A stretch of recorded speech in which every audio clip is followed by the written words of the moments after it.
तरीन वीडियोस के लिए हमारा YouTube चैनल सब्सक्राइब करके बेल आइकन प्रेस करिए ताकि आपको मिले हर अपडेट सबसे पहले।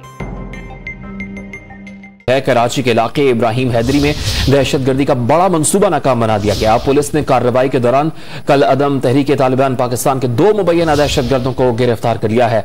मुल्जिमान के कब्जे से असलहा और बारूदी मवाद भी बरामद हुआ। ब्यूरो चीफ कराची काजी हसन साहब ने हमें ज्वाइन किया है। काजी हसन बताएगा क्या डिटेल्स हैं इस अहम कार्रवाई से मुतालिक आपके पास? जी बिल्कुल, जिला मदीर के तर्जुमान पुलिस का कहना है कि इब्राहिम हैदरी पुलिस ने खुफिया इत्तला पे एक छापा मार के कालाधन तंजीम के 2 दहशतगर्दों को गिरफ्तार किया है, जिनसे 1 किलोग्राम से ज्यादा बारूदी मवाद, डेटोनेटर और असला बरामद हुआ है। पुलिस का कहना है कि जो दहशतगर्द है हाल ही में अफगानिस्तान से आए थे और ये निहायत तरबियत याफ्ता दहशतगर्द है और ये शहर में दहशतगर्दी की कोई कार्रवाई करना चाह रहे थे। तमाम खुफिया इत्तला पे इनको गिरफ्तार करके इनसे मजीद तफ्तीश की जा रही है। जी बहुत शुक्रिया काजी हसन साहब।